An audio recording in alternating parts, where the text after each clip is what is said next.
Rain slammed against the glass walls of the Royce mansion like an angry ocean trying to break through. Inside, the silence was suffocating. Only one sound cut through it, a scream. Not of joy. Not of birth. But the kind that comes from a heart being ripped in half. Billionaire Alexander Royce stood in the doorway of the hospital room, his face pale, eyes wide, as a doctor whispered words that shattered his world. Both children, paralyzed from the waist down. For a moment, even time stopped. Isabel, his wife, clutched the tiny twins, Ethan and Ella, to her chest, tears spilling down her cheeks. But Alexander didn't cry. He didn't comfort. He didn't move. His face hardened like stone. "I don't make broken things," he said coldly, before turning and walking out into the storm. That line hung in the air like poison. Isabel screamed his name, but he was already gone, swallowed by thunder and pride. Days turned into weeks, and the mansion, once filled with chatter, music, and servants rushing to please their master, now felt like a tomb. Isabel rarely left her room. The twins lay in their crib, silent, as if they already understood they were unwanted. And Alexander buried himself in his business empire, avoiding the sight of them entirely. He couldn't look at what he called failure. But fate has a way of sending lessons wrapped in humble clothes. One afternoon, the mansion hired a new maid, a quiet black woman named Grace. She was in her early 30s, her movements calm and deliberate, her eyes carrying a strange kind of peace. She didn't speak much, didn't gossip, and never complained. But she noticed everything: the mother's heartbreak, the father's absence, the children's empty stares. Grace worked silently, moving through the house like a prayer. When Isabel forgot to eat, she left small trays outside her door. When the twins cried, she didn't call the nanny. She went herself, holding them close, whispering something under her breath. "God gives wings to those who can't run," she'd murmur softly, rocking them until they slept. It wasn't long before the mansion's walls began to feel her presence. The air changed, subtly at first, like a candle lit in a dark church. One night, Alexander came home late. The storm outside was fierce again, thunder roaring like an angry judge. He loosened his tie, exhausted, ready to pour himself a drink when he heard something that stopped him cold. Laughter. Not polite laughter. Not forced. Pure, unfiltered laughter, the kind he hadn't heard in this house since before the twins were born. It came from upstairs. From the nursery. His hand froze on the banister. He climbed the stairs slowly, his expensive shoes echoing in the dark hall. The door was slightly open. He pushed it gently, and what he saw made him forget to breathe. Grace sat on the floor, her uniform slightly wrinkled, the twins in her lap. She was singing a soft hymn, her voice like honey and sorrow mixed together. "You don't need legs to stand tall," she whispered between verses, tracing small circles on the baby's legs. The twins were smiling. Smiling, something Alexander thought impossible. Their eyes followed her hand, their little arms waving weakly but joyfully. It was as if she'd given them back something invisible, the right to be alive. Alexander stood in the shadows, unseen. His jaw tightened, his mind confused. How could this maid, this woman he barely noticed, make his children smile when all his doctors, therapists, and expensive machines had failed? A strange emotion stirred inside him. It wasn't anger this time. It wasn't pity either. It was humility. But his pride quickly smothered it. He turned to leave, pretending he hadn't seen anything. Down the hall, thunder flashed across the glass ceiling, illuminating his face for a brief second, half light, half darkness. He stopped at the balcony, looking down at the glowing nursery window below. Grace's song floated through the night, wrapping around his cold heart. "You don't need legs to stand tall," she sang again, her voice rising above the storm. He clenched his jaw, staring out into the rain. Those words burned into him. He didn't yet understand it, but something inside him had cracked, just slightly. Pride had met Grace for the first time. The next morning, Alexander pretended nothing had happened. But when he passed the nursery, he slowed down, just enough to listen. There was silence now, not empty, but calm. He saw Grace carefully folding baby clothes, humming under her breath. Isabel, pale and tired, sat nearby, actually smiling at something Grace said. It was small, But it was real. For the first time in months, the house didn't feel cursed. It felt human. Still, Alexander couldn't bring himself to thank her. He didn't even speak to her. Billionaires like him didn't thank the help. He just watched, from a distance, pretending indifference while something new grew quietly in the corners of his heart. That night, as he stood again on the balcony, the city lights glowing faintly beyond the rain, he saw Grace through the window below. She was holding one twin close, whispering into his ear. The child giggled. And then, this time, Alexander smiled too. Just a little. He didn't know why. But he also didn't know that this woman, this quiet maid with a gentle voice, would soon teach him the greatest lesson of his life, one that no amount of money could ever buy. For now, he just watched as the storm finally began to fade, and the faint sound of a lullaby echoed through the marble halls that had once known only silence.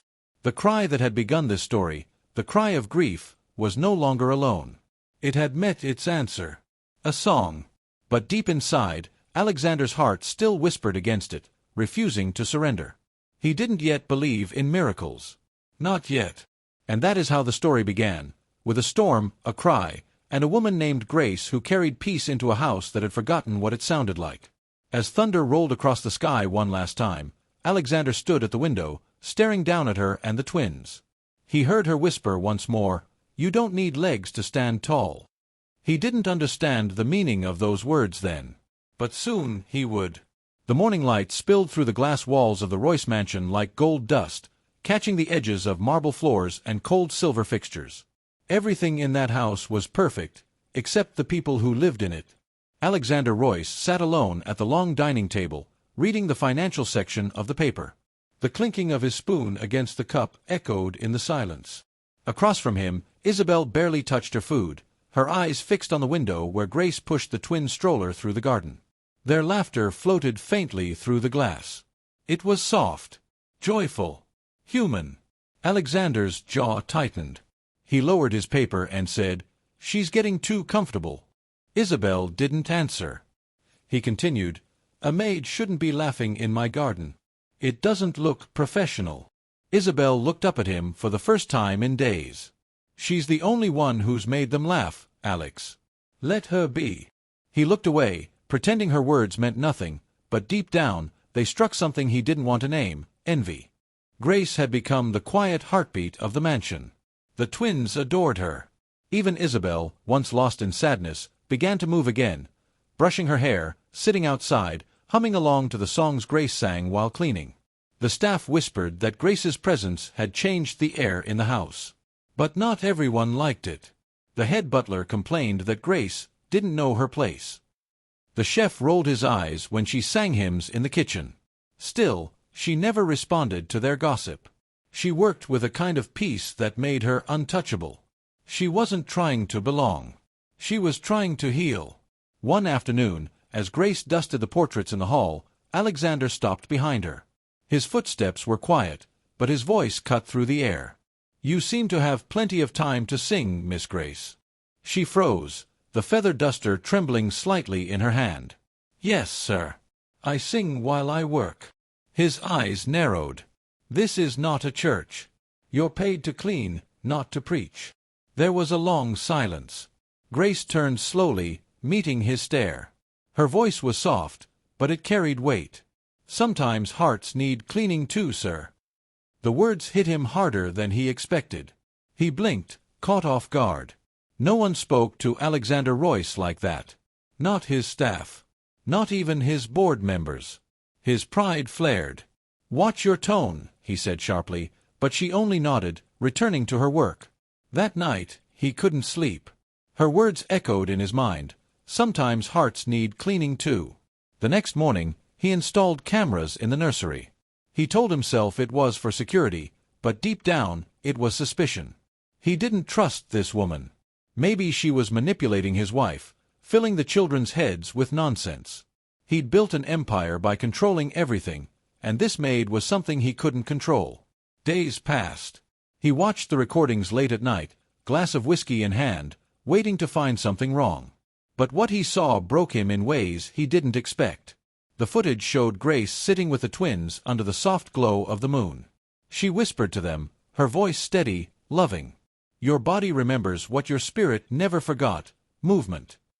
She massaged their legs gently, hummed songs that sounded like prayers, told them stories of kings and queens who rose from ashes. The twins looked at her as if she was the sun itself. Alexander stared at the screen, feeling something twist in his chest. It wasn't anger this time. It was confusion. The things she said, they weren't science, they weren't logic, but they made sense in a way his heart understood even if his mind didn't. Weeks passed. Small changes began to appear. Ethan's fingers twitched. Ella lifted her arms on her own. Isabel cried when she saw it, her hands shaking. "Look, Alex. They're trying." But Alexander only shook his head. "It's a coincidence," he said coldly. "Nerves fire randomly. It doesn't mean anything." He walked away before she could see the fear in his eyes. Fear that he was wrong. Fear that something beyond his wealth and control was happening under his own roof. But pride is a heavy thing. And one evening, that pride snapped. He came home early and found Grace with the twins again, singing softly while Isabel stood beside her, smiling. The scene burned him. "Enough!" he shouted. The room froze. The twins started crying. "You've turned my home into a circus," he said, his voice low but shaking. "Filling my wife's head with false hope, telling fairy tales to children who can't even walk." Grace stood slowly, holding her ground. "Sir," she said quietly, "sometimes faith does what science refuses to try." He pointed to the door. "Get out." Isabel gasped. "Alex, I said get out." His voice thundered through the hall. Grace gathered her small bag, her movements calm even as tears shimmered in her eyes. The twins reached out their arms toward her, crying harder. She bent down, kissed their foreheads, and whispered something only they could hear.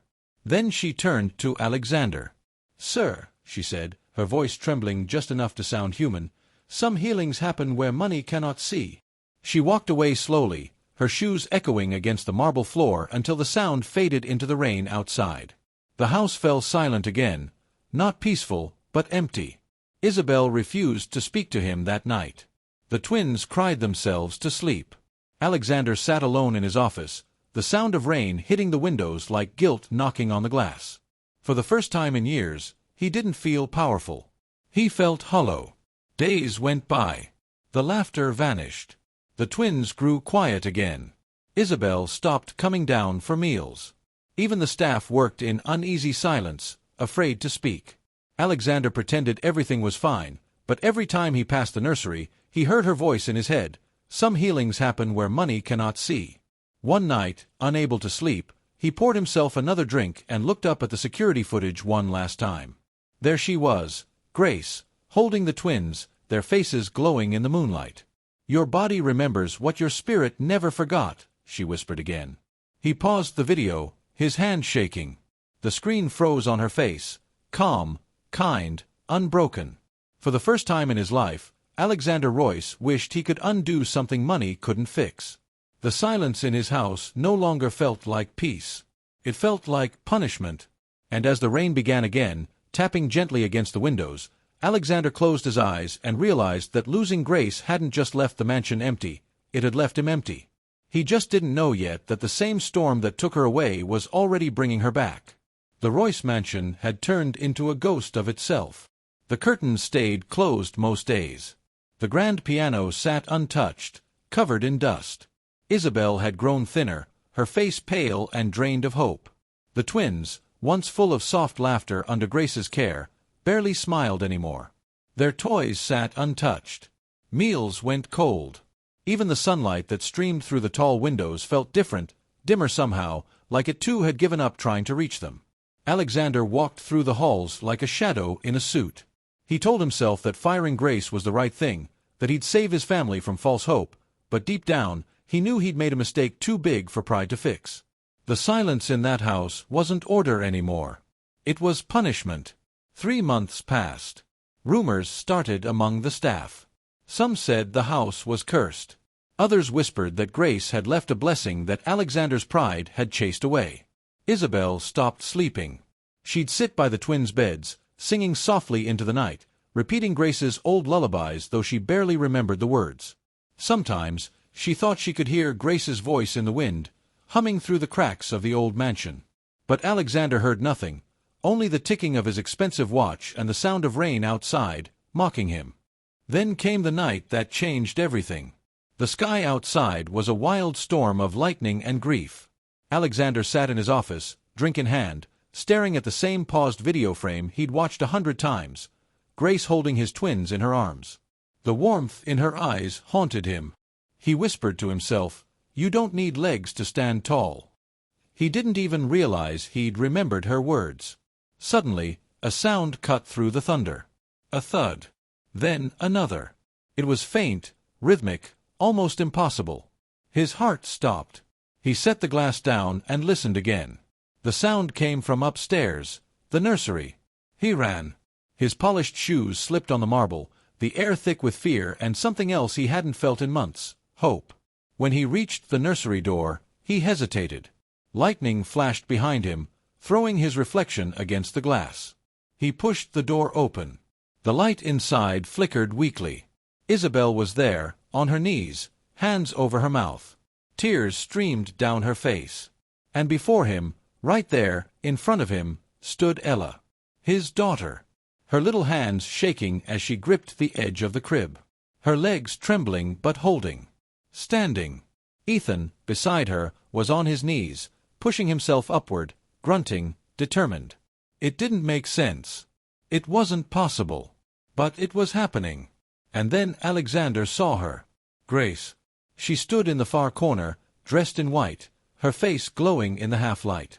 No uniform. No apron. Just calm. Her voice was soft, almost like a breeze moving through the room. "I didn't come back for you, Mr. Royce," she said. "I came for them." Alexander froze. He didn't know whether to fall to his knees or run. The storm raged outside, lightning flashing behind her like a halo. The twins took another step, one tiny miraculous step, and the sound of it was louder than thunder. Isabel sobbed openly, crawling forward, her hands shaking as she reached for them. Alexander stumbled closer, unable to breathe. How is this happening?" he whispered. Grace didn't look at him. She knelt beside the twins, placing her hands gently on their backs. "Because their spirit remembered," she said. "Even when your faith didn't." Alexander's knees gave out. He fell to the floor, his pride finally breaking. Tears filled his eyes, hot and uncontrollable. I don't understand," he said, his voice cracking like a child's. Grace looked up at him, her expression full of peace. "You don't need to understand, sir. You just need to believe." The twins took another step. Then another. Ella laughed, a sound that felt like sunlight breaking through clouds. Ethan joined her, wobbling but upright, taking 2 more steps before falling into Grace's arms. She caught him gently, smiling. Isabel screamed with joy, calling their names over and over. And Alexander Royce, the man who'd built towers that touched the sky, who'd bought everything except humility, sat on the floor, hands shaking, tears dripping onto his expensive suit. For once, he didn't care.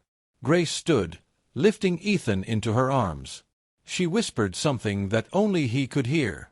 Then she turned to Alexander. "You built a world where nothing could break you," she said quietly.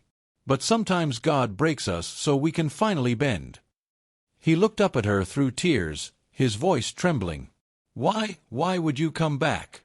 After what I did?" Grace smiled softly. "Because they called for me.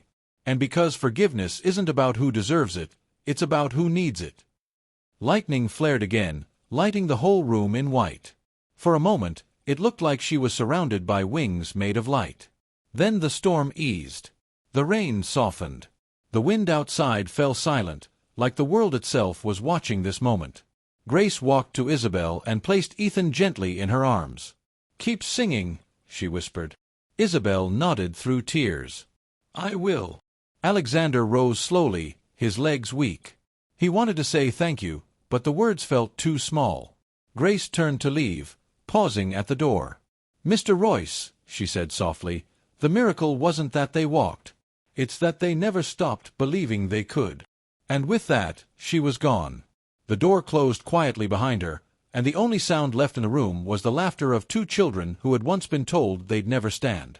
Alexander sank into a chair, staring at the twins in disbelief. Isabel knelt beside him, touching his arm.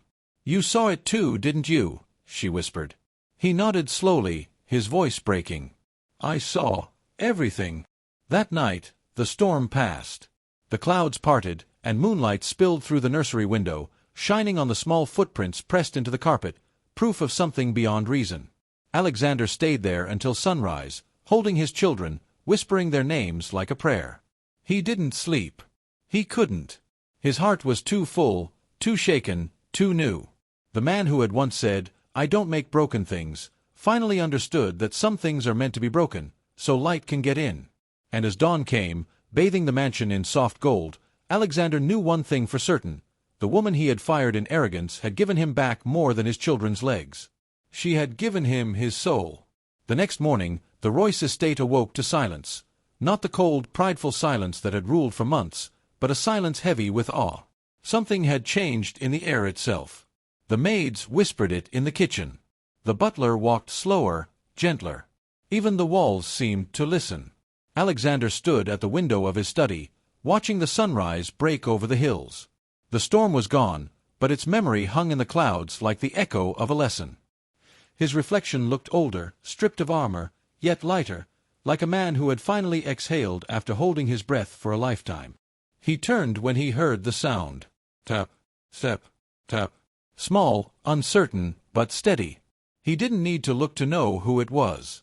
Ella came in first, holding Ethan's hand. No braces. No wheelchair.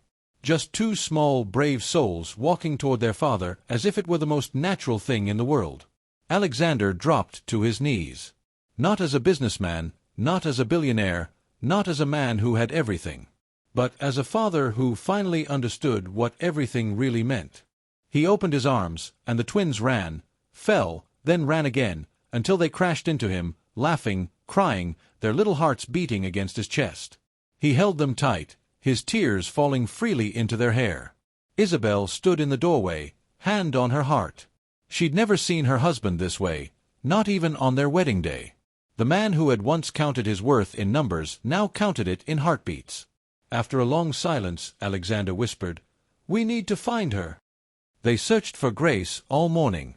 The driver checked every street she used to walk, every little shop by the church. Nothing. No one had seen her. Not even the hospital had any record of her visiting that night. It was as if she'd vanished with the storm. At noon, they arrived at the small chapel near the city's edge, the same one Grace used to stop by after work. Inside, candles flickered like tiny stars. On the altar lay a folded note and a small handmade cross woven from thread. Isabel picked it up with trembling hands and read aloud. "When faith leaves the room, love waits at the door. And when love is invited back in, miracles walk again." Grace. Isabel covered her mouth, tears streaming down her face. Alexander took the note from her and pressed it to his heart. He looked around, hoping to see her one last time, but all he saw was the light streaming through the stained glass window, painting the floor in colors that felt alive. For the first time in his life, he whispered a prayer, not a demand, not a bargain, just gratitude. Weeks passed. The story spread quietly through the city. The Billionaire'S paralyzed twins had walked again. Some called it medical luck. Others called it divine. But those who had known Grace, those who had seen her gentle eyes and calm strength, knew the truth without needing proof. Alexander changed. The empire he had once built on fear and perfection became something else. He sold one of his luxury towers and built a rehabilitation center in its place, Grace's house. The logo was simple, two small footprints side by side. At the opening ceremony, reporters gathered, waiting for another proud speech. But when Alexander stepped to the microphone, there was no arrogance in his voice, only humility. He said softly, "I once believed wealth could fix anything. That if I threw enough money at pain, it would disappear. But pain is not a thing to erase, it's a teacher. My children walked not because of medicine, not because of science, but because a woman I once dismissed believed in what I couldn't see. Grace didn't heal them. She reminded them, and me, that miracles begin where pride ends." He paused, looking down at the twins in the front row, both smiling, their little hands waving at him. "She once told me," he continued, "that you don't need legs to stand tall. I didn't understand it then. Now I do." The crowd was silent. Some cried openly. Even the journalists forgot their questions. Afterward, Alexander visited the children's ward. He sat on the floor, playing blocks with kids in wheelchairs, listening to their laughter echo off the walls. For a man who once measured life in profit margins, the sound was worth more than gold. Isabel watched from the doorway, her heart full. The twins giggled as they tried to build a tower taller than their father. When it toppled, they laughed, and Alexander laughed with them, unrestrained, free. It was the first time she'd heard that sound in years. One evening, months later, Alexander walked alone through the hospital garden. The flowers were blooming again. He sat on a bench, closed his eyes, and whispered, "Thank you." A soft wind brushed against his face. He opened his eyes, and there, for just a moment, he thought he saw her. Grace, standing under the old willow tree, smiling, her white dress fluttering gently in the breeze.